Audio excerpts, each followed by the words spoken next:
Ndakaromba ndichishandisa murume wangu.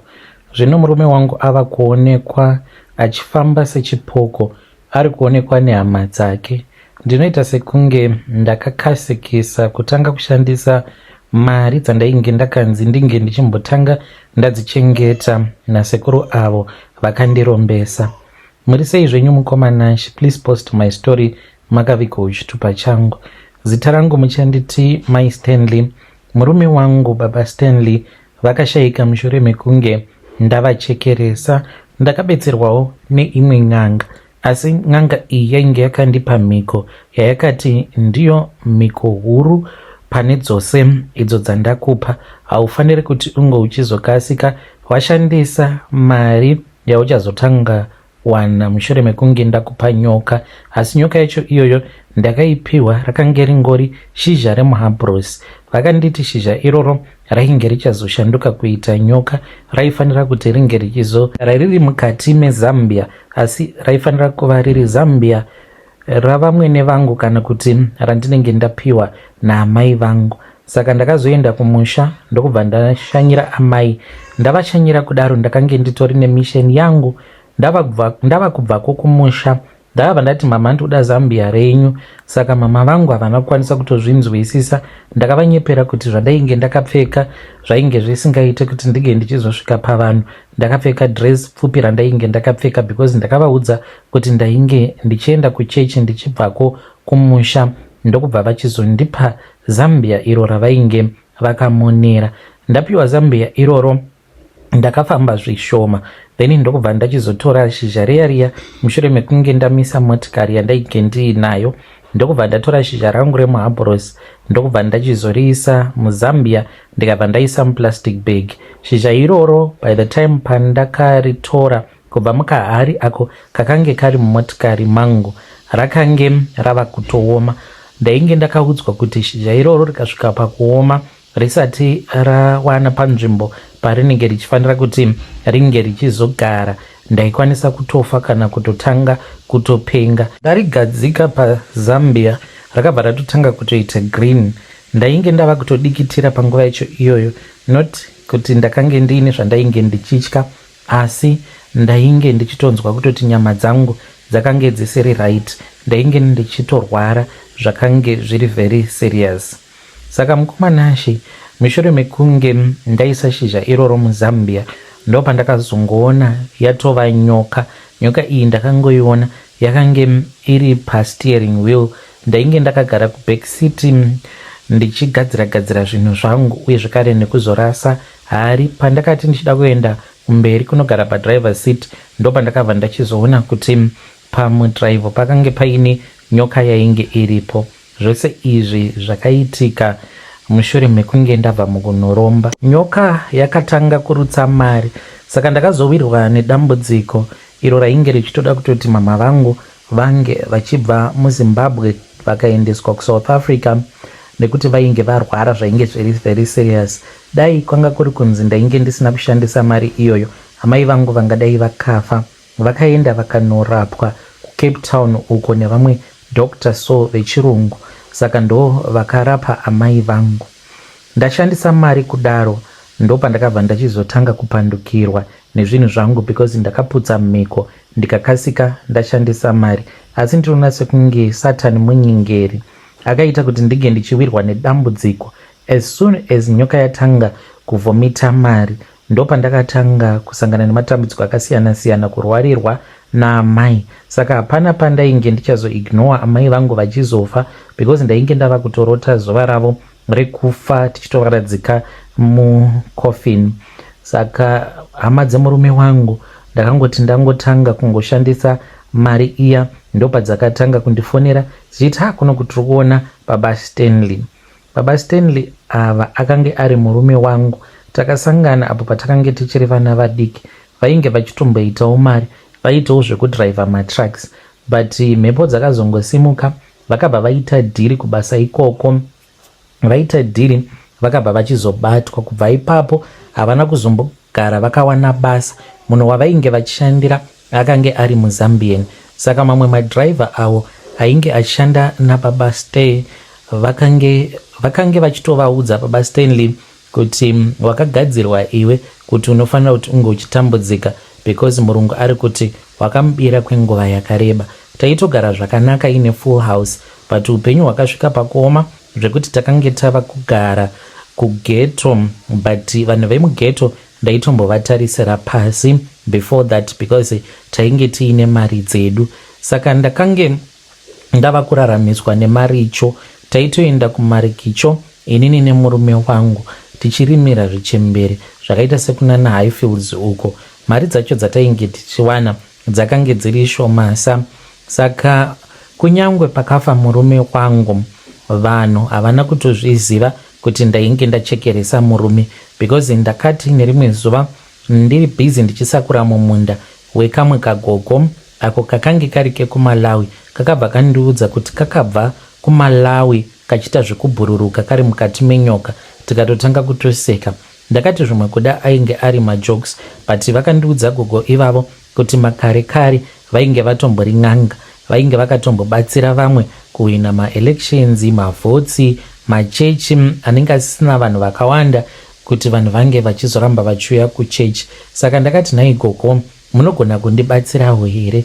Vakabva vanditi kukubatsira, of course ndinogona kukubatsira, asi chandinenge ndichida ndechekuti tinofanira kushandisa ropa remurume wako kupa zvinhu zvangu izvo zvichange zvichizokubatsira kuita mari, uye zvekare ndichakupa rimwe shizha iroro richazoshanduka kuita nyoka. Asi kana nyoka iyoyo yatanga kurutsa mari, haufanire kuti unge uchizoidya mari yacho.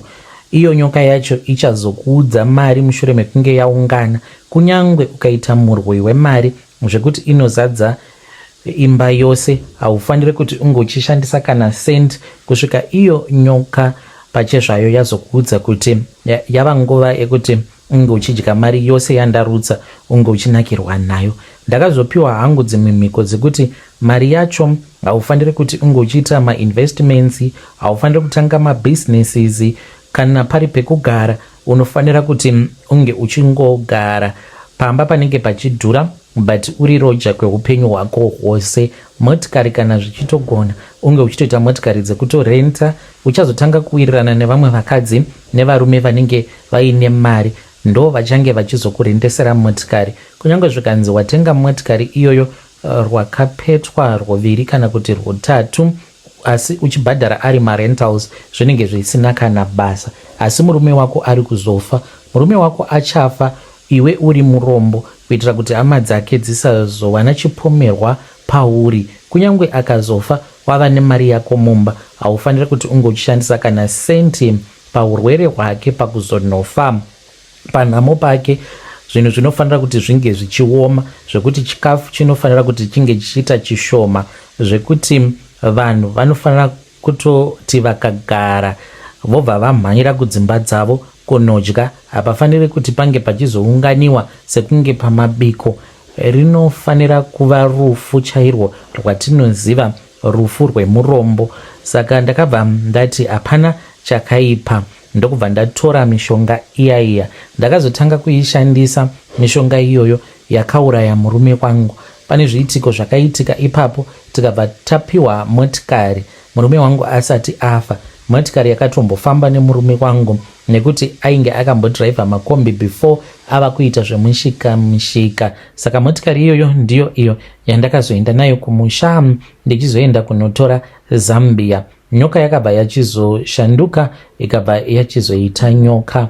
Mari mukoma ndakatanga kuishandisa because ndainge ndichidawo mari, ndikashandisa pana mai vangu, ndikazotanga kuitawo zvimwe zvandakange ndisina kubvumidzwa kuti ndinge ndichiita. Ndakarwadziwa mukoma kuti kumusha kwandinobva amai vangu vakange vangori netudzimba tuviri, dzimba dziya dzekudhara. Ndakabva ndachizotanga kuvakira amai vangu 5 rooms. Ndakati kana kuri kunzi ndatokanganisa mhiko ndadzikanganisa nechekare, saka ndingagoita sei? Ndokubva ndatanga kuvakira amai 5 rooms dzavo. Fast forward mukoma, zvino nyoka iyi yava kukura, yakura zvekuti haichakwani mumotikari. Ndaisifamba nayo, it's either iri kuback seat kana kuti ndinenge ndakaiisa mubhuti. Pandakaedza kuda kuisimudza kuti ndinge ndichiisiya mumba, ndakaona kuti nyoka yava kurema, kuda yava kutorema zvekuma 20 kg something. Ndokubva ndanoisa mune imwe room. Saka ndakazoti ndavhura room iyoyo ndakashamisika. Nyoka iyoyo yakura, kana kuri kureba ndikangoti yaenzana nemubhedha urimo murumu imomo. Yakatovhuna mubhedha mushure mekunge yakwira pamusoro pemubhedha. Zvino ndiri kutya kuti vanhu mukufamba vachazosvika pakuzozviziva kuti ndakaromba, because hama dzemurume wangu dzakazotanga kundifonera dzichindiudza kuti vari kuona baba Stanley vachifamba, dzimwe nguva vanovaona kumusha. Pose pavari kuonekwa hanzi vanenge vachiita mabasa epamusha uye zvekare vachirima kumagadheni. Iniwo kusaidi kwangu ndava nemurume wandiri kufambidzana naye, haasi wezera rangu. Nekuda kwekuti ndinotya kurambwa naye, ndakabva mukumutengera Range Rover uye zvekare tine GD6 yedu zvekare iyo yatiri kushandisa pari zvino. Mukoma, changondiunza pano iniwo pachezvangu ndiri kutoda rubetsero, because zvinhu zvangu zvakandipandukira uye zvekare dzimwe nguva ndinogara ndichivaona baba Stanley vanouya kwandiri vobva vati ndikuda kuti ungochiudza hama dzangu kuti wakaenda kun'anga. Waenda kun'anga ndokubva wanopiwa mushonga uyo wawakashandisa kundiuraya. Ndinotya kuti kana zvikazozivikanwa kuti ndo zvakaitika, ndinogona kuurawa nehama dzemurume wangu, because zvamanje manje ndakazviswededza padhuze navo nekuti ndakange ndisingadi kuti vange vachizozviziva kuti ndakaromba. Ndoda kuti varambe vachingondida vachifungidzira kuti muroora kunyange akazokomborerwa zvake naMwari wake, but achiri nerudo rwakanyanya kwatiri. Apa ndiri kutoshandisa ropa rehama yavo. Mhuri yeZimbabwe ndo message iyo yandakatumidzirwa ichibva kuna amai Stella. Ngatitaurei navo mucomment section. Mai Stanley, zvakangooma hazvo vedu we, kushinga chaiko kushandisa ropa remurume wavo mumarituals. Rekedzai tibva taenda panyedu inotevera. Nyedu inotevera yakamira sekudai so. Hanzi ininiwo ndiri murume, mukomana muri sei zvenyu? Takaberekwawo mumhuri tiri 5, but ndakabva ndachizozvarawo vana vangu 3. Saka nemudzimai wangu Susan takazvara vana vedu 3. Mwana wangu mukuru grade 7, then umwe grade 5, then mudiki wacho ane 2 years. Saka zvakaitika ndezvekudai so, mukomanashe ndakamborwarirwa nemwana zvekuti ndakatanga kufamba mudzin'anga. Ndakakurirawo muPentecostal, ndainge ndisimborina kana tarisiro yekuti nerimweni ramazuva ndichazonzi ndichazoenda kun'anga, but nekuda kwemasituation akandimanikidza, because mwana wangu aita sekunge achafa. Saka takabva tachizoenda kun'anga. Mushure mekunge mwana taenda naye kun'anga akarikavha mukoma nedzimwe nzira dzisingatsananguriki, ndikabva ndati Mwari, ndazoona simba renyu kuti munogona kushanda kuburikidza nevanhu vekuchechi kana kuti nevanhu vanoita zvechivanhu. Saka ndava kutevedzera zvose nzira dzechikristu nenzira zvekare dzechivanhu. Mwana wangu apora kudaro, ndakange ndava kutevedzera masvikiro epasocial media ndichiteerera kubva kune mamwe machannels akasiyana siyana. Ndaingoti kana ndikanzwa kuchinzi kwakati kune nyaya yakati itsva yaburwa on social media, pane chiitiko chinokatyamadza, ndaibva ndatanga kuteverera ndotora mafoni numbers en'anga dzacho dzinenge dzichazoendako dzichinonodzimura moto kana zvimwe zvinhu zvinotyisa zvinenge zvichiitika ikoko. Ndainge ndagara hangu ndiri munhu wesoccer betting muno muSouth Africa matiri. Ndakasvika pakuzoregedza basa mushure mekunge ndabatawo mishonga. Saka ndisati ndabata mishonga ndaingotiko pano nepapo ndambowinawo 1000 rands, ndambowinawo 200 rands. Ndainge ndisati ndakambobata mari inotoshamisira zvekudaro. Saka ndakazotaura neimwe n'anga. Mushure mekunge ndataura nen'anga iyoyo, yakandiudza kuti yaikwanisa kubatisa zvinhu pabhazi. Kana yabatisa zvinhu pabhazi, then ndobva ndachizonozvitora kurengi. Vakandiudza sekuru ivavo kuti mari yavainge vachida yainge iri 2500 US dollars. Ndakaseka ndikati handisati ndakambobata mari yakawanda kudaro muno muSouth Africa. 2500 US dollars ndingainhongawo kupi? Saka ndakabva ndati kwavari, mari yakawanda kudaro handina. Vakabva vati ndanga ndichizviziva kuti haumbofi wakaiwana. Vakabva vati kwandiri, kana ndikakugadzira ndikakubika iwewe zvekuti unokwanisa kuiwana mari iyoyo usati washandisa mishonga yangu, do you promise me kuti unozodzoka kwandiri uchinditenda uye zvekare uchizondipa mari yangu yaunenge uchizondikwereta kana ndikazokutumidzira mishonga? Ndakabva ndati sekuru ndibikei because mari ndiri kutoida. Hazvichokwadi sekuru vaya vakabva vandibika. Nerimwe zuva ndakatorota manumbers, ndakabva ndaenda ndikanoita betting dzangu. Zvakabva zvabuda very sweet mungomanashe, ndokubva ndawina mari. Ndakawina 60,000 rands. Ndokubva ndatanga kutumidzira sekuru vaya mushure mekunge ndabvisawo dzanguwo mari dzandainge ndichiziva kuti kana ndikasara ndiine mari yakati nemhuri tinogona kutorarama. Vakafara zvisingaiti, vakati ndazviona kuti uri honest, ndava kuda kushanda newe. Vakabva vandiudza kuti vainge vachazobatisa mishonga yacho, asi ndainge ndichifanira kuti ndinge ndichizobhadhara driver webhazi. Ndakazoita saizvozvo mishonga ikauya. Vanemwe mishonga iyo yavakati ndinge ndichienda kunorasa mukati musango, but muri mukati memidhorofia. Saka ndichatorangariri dzimwe nzvimbo dzacho because kuno kwandinogara kumalocation kwakaita kunge kumasebhabhu hakuna zvisango. Ndakafamba mukomanashe ndichitsvaka kwandaikwanisa kuwana mudhorofia. Kwandakazouwanira mumapurazi ndakatoita zvokutopoya, ndikapinda mune rimwe purazi ndikatombochovha ndikachovha. Ndopa ndakazosangana neumwe mudhorofia, ndokubva ndatora zvimwe zvibhodhoro izvo zvandainge ndakanyora mazita evana vangu emudzimai, mazita ababa vangu uye zvekare nemazita evabereki vemudzimai wangu, ndikangosiya zvakadaro. But chakandishamisa mukomanashe, ndakanzwa kuputika.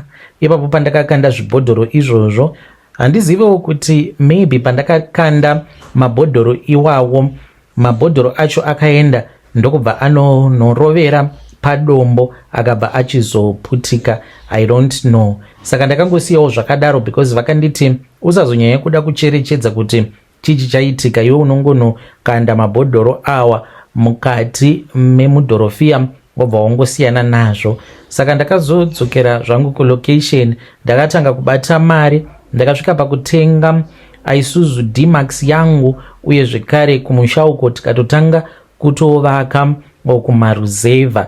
Dambudziko ravapo mukoma nderekuti zvibhodhoro zviya ndiri kuzvirota, asi kwandakazvirasa handicharangariri. Kubva zvandakatenga motikari ndichizotanga kusangana nematambudziko ose awa andiri kusangana nawo, ndakamboedza kudzokerako ikoko kumapurazi kuti ndinge ndichizama kurangarira kuti ndepapi chaipo pandakasiya zvibhodhoro izvozvo, but I can't remember. Zvibhodhoro izvi zviri kundirotesa rufu rwevana vangu. Ndibetsereiwo mhuri yeZimbabwe. Kureurura handidi kureurura, ndokusaka ndauya kwamuri muchengeti wemasecrets edu tose. Ndoda kuti munge muchindibatsirawo nefone number dzen'anga, kunyange pastor vakajoina satanism, kunyange vakabuda musatanism, vongondipa zvavo mafone numbers emasatanist avanoziva anogona kundibatsira ndikwanise kusevha vana vangu. Even if I sell my soul to the devil, let me sell my soul to the devil, nekuti ndiyo inenge iri decision yangu. Ndava kuda kuti ndige ndichingoponesa upenyu hwevana vangu. Ndapota mukoma, I know you can do it. Nditsvakirei munhu anogona kundibatsira. Muri yeZimbabwe ndo message iyo yandakatumidzirwa ichibva kuna mukoma vedu. Ngatitaurei navo mukoma vedu ava mucomment section. Zvakangooma azvo vedu we, hanzi kunyange ndikanzi ndatengesa soul yangu, it does not matter. Yapakaipa. Rekedzei tibva taenda panyedu inotevera. Nyedu inotevera yakamira sekudai so. Hanzi makadi zvenyu mukoma, please post my story makaviga chitupa changu chikomba changu changa chiine 21 years chakazofa nerukawo. Muri sei zvenyu mukoma, please post my story. Ininiwo ndaikanyawo zvitina zviya zvekukanya zvitina tichiita zvekutengesa, saka ndaikanya noumwe mukomana uyo ainge aine 21 years, ainge achinzi Lloyd. Murume wangu Meta aiita zvechisecurity guard, mari yaitambira yainge isingakwani, saka ndakaona kuti zviri nani kuti ndige ndichiita zvekukanya zvezvitina. Ini ndini ndainge ndiri muridzi wechuru. Lloyd aiuya kuzoshanda nevakomana vataitsvaka kuti vamhanye zvitina. Takakanya zvitina 10,000 ndokubva tava kuita basa rekubvisa zvidhina muground tichinoronga hovhoni. Saka ndakatanga kuchiva Lloyd, ndaimuudza kuti ndiri kukurota ndichida kuwana kuita bonde newe. Ndakazoita rimwe zuva pandakabatwa nedhimoni reupombwe ndokubva ndarara naLloyd kuchuru kwataiyanikira zvitina. Zvadaro Lloyd ndakanga ndava kutomuda kupfuura murume wangu. Kubva zuva iroro Lloyd akatanga kuti mudumbu mangu muri kurwadza, kusvika Lloyd akatanga kuzvimba dumbu. Lloyd akatanga kurwara achizvimba dumbu, akazoudza hama dzake kuti kubva zuva raakavata neni ndipo paakatanga kurwara. Kwakabva kwachizoya sisi vaLloyd kumba ndokubva vandiudza nyaya yekurwara kwaLloyd nezvainge zvataurwa naLloyd kuti ndainge ndakadanana naye. Pandakangonzwa nyaya iyoyo mukomanashe, unfortunately ndakabva ndazviramba ndikati inini manje handina kumbogara ndakarara naLloyd. Munoreva kuti ndikasvika pakudanana naLloyd, munhu wandaitoziva kuti ainge aine chirwere. Makanga musingazvizive here kuti he was HIV positive? Hongu akambondisvitsa shoko, but ndakati chidanana nemunin'ina wangu ndakange ndichibvira imwe friend yangu uyo anogara kuHarare anoitawo zvekutengesa muviri. I knew kuti kunyange ndainge ndisati ndamuudza nyaya yacho, pandainge ndichazongomutipira nichimupa tip off aibva atongoibvuma. Vakabva vati kwandiri, saka ndipei mafone numbers emusikana iyeye, anogona kunge ari iye akakuvadza hanzvadzi yedu. Saka ndakabva ndakasika ndikabva ndati shamwari, pane nyaya, chingobvuma zvose, pane munhu wandikuda kupa mafone numbers. Akaseka akati kikiki bo nekaemoji. Saka ndakabva ndavapa mafone numbers, vakabva vatanga kutaura naye, vakamufonera paWhatsApp vakamubvunza vakati, nhaiwe Grace, ndiwe here wanga uri kudanana naLloyd? Iye aingoti yes, pazvose zvaainge achibvunzwa aingoti yes. Saka nyaya yakange yakora muto. Urwere hwaLloyd hwakawedzera dumbu rakange rava kufuta. Lloyd aingogomera achiti ndimurape. Hama dzaLloyd dzakazouya dzikaudza murume wangu kuti ndizvo zvakaitika. Murume wangu akandibvunza, ndikati ina handina kumbogara ndakarara naye. Ndakatsika madziro pamberi pedare, ndakaendeswa kunana chief. Ndikati ini chief handakana chandoziva pana Lloyd uyu, kunyange akanzi amira apa akashama, handina kana chandinombonzwa kubva paari. Zvechokwadi Lloyd uyu ndaizviziva nechekare kuti he was HIV positive. Saka nesuwo medu mumba takange tichitonwa mapiritsi, saka ndainge ndisina kana basa nazvo. But mudare ndakaramba ndikati Lloyd uyu handina kumborara naye, handaimborara nemunhu uyo wandaiziva kuti iye akange aine HIV. Izvi ndakazviziva kuburikidza nebest friend yangu. Akazosvika paground, musikana Grace akamira achipa uchapupu hwenhema achiti hongu akadanana naLloyd. Lloyd achirwara kudaro aingodzungudza musoro achiti munonyepa vanhu imi, handina kumbogara ndakadanana naGrace. Hongu kumuziva ndinomuziva, but handitombozivi mutumbi wake. Lloyd akarwadziwa kusvika afa nerukawo. Hama dzaLloyd dzakazongoti ane chekuita nekufa kwaLloyd achazviona. 7 days after burial yaLloyd akatanga kuuya kuhope achiti makandiurayisa nerukawo, handina kusiya mwana panyika, saka ndiri kuda mwana. Akazotanga kuuya live usiku. Murume wangu haamuoni, asi inini ndinomuona. Anozotondimutsa achinditi kochichiri kuitika pauri. Saka paanenge achindimutsa kudaro ndinenge ndiri busy ndichibatwa chibharo nechipoko chaLloyd. Saka kuti ndige ndichiudza murume wangu kuti ndo zviri kuitika, ndiri kubatwa chibharo nechipoko chaLloyd, ndinonzwa ndichitya.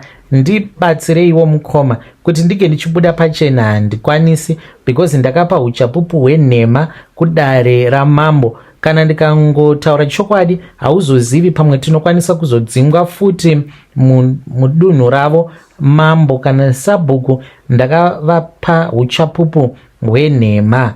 Kana mukazoposta muzongondizivisa, ndichange ndichizoteverera ndiinemi ndiri mucomment section. Mhuri yeZimbabwe, ndo message iyo yandakatumidzirwa ichibva kuna vanzvadzi vedu. Zvakangooma hazvo vedu we, ngatitaurei navo mucomment section. Saka ndimi makatouraya kaimi, ndimi makamuuraya Lloyd uyu. Ko kuzoita madhiri nebest friend yenyu, hanzi ndakangomuudza kuti shamwari wotongobvuma anything, chero zvaunenge wabvunzwa chingoti yes. My friends, zvechokwadi. Rekedzai tibva taenda panyedu inotevera.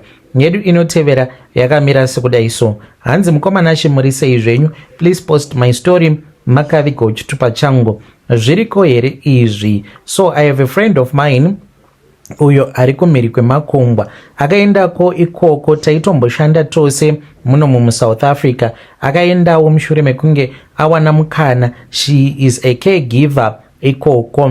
Saka ane hanzvadzi yake uyo akaenda kuPoland akanoshanda, visa rikabva raexpire. Pose apa takanga tiri kudanana munyasha mune zvakanaka, and I was expecting to relocate to Zim.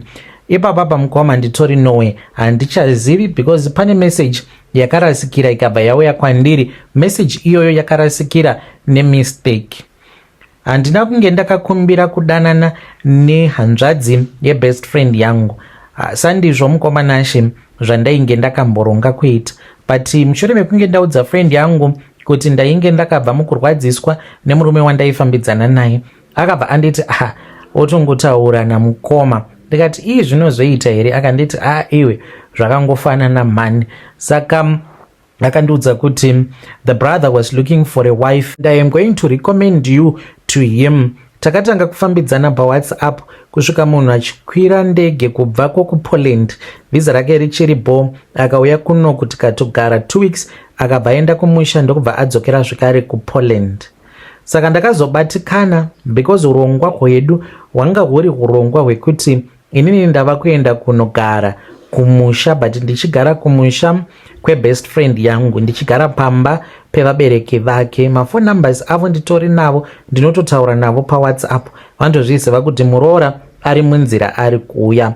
What has made me to be sad zvekuti kana kutaura nefriend yangu handichanzwi kuda because ndaisazviziva kuti anondiona nemaziso akadaro.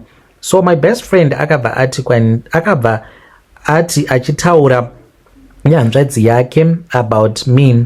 Apa iniwo ndainge ndiri busy ndichitaura nahabi wangu ndichiti ndoda kuti unge uchizviratidzira kwandiri kuti you love me. Saka I think maybe zvakamupa confusion because ndainge ndakaisa futi same profile nehanzvadzi yake, taiwanzo kuzviita izvozvo. Akabva anosenda message achifungidzira kuti ari kutega izvo, akatoita forward. Message yange yakanzi, iwe une zvivindi, uroda kuroora mahuri emuSouth Africa, uchachiona. Ndokubva vatonyora kuti kiki zvavo. Saka ndonyaya iri kundirwadza. She was my friend, now vava vatete vangu. Handizivi kuti ndoita sei. Habi handina kumbomubvunza nezvazvo, ndakangoita sekunge ndainge ndisina kuiona. Akaideleta zvake but ndakaiverenga. Ndoramba ndakanyarara here, or should I confront my friend? Should I just remain quiet? Ndibetsereiwo. Ndaitofara ichiti my in-law is my best friend, but message iyo yaakanyorera hanzvadzi yake. Zviriko here mukomanashi zvakadaro? Should I let it go kana kuti ndongoramba ndakazvichengeta mumwoyo mangu? Ndichange ndichizotevererawo ndiri mucomment section. Apa ndaitofara ndichitoti Mwari makanaka, Joni yava kunopera, mabva mandiwanirawo solution because kwavo kwakavakwa mukomanashi. Kana maprojects anoitwako kwa nyatsokuona kuti imhuri yakarongeka. So ndaitoziva kuti kana ndikaendako handimbofi ndakaita nzara, vana vangu vari kumba havambofi vakafa nenzara because inini nahabi tanga tiri kutodanana zvekutodaro. Mhuri yeZimbabwe, ndo message iyo yandakatumidzirwa ichibva kuna vanzvadzi vedu. Ngatitaurei navo mucomment section. Endai kuZimbabwe munogara. Zvikazoramba at least you will say I tried, because mukatongoti you don't want to go to Zim anymore because makanyeyiwa pafoni, muroora wagara unotongonyeyiwa whether wagona kana kuti panenge paine zvaunenge watadza. Just go and wait for your men to come from Poland. Ngativabatsirei mucomment section. Vadiwa vateereri ndo mamessages atanga takakubatirai. Tichadzoka zvekare nawo mamwe maconfessions. Kuri seiko ikoko kwamuri hakuno kumusha wese ingori flu. Tichitaura kudai izvo tava kupinda muround number 3 yeflu. Iri kuti ikapera yodzoka zvekare, ikapera yodzoka zvekare nevana vechikoro. Hapana kumira zvakanaka. Kwenyuwo kuri sei? Flu yacho iri kurwadza zvisingaiti. Ngatisanganei zvekare mune zvimwe zvirongwa zvinotevera.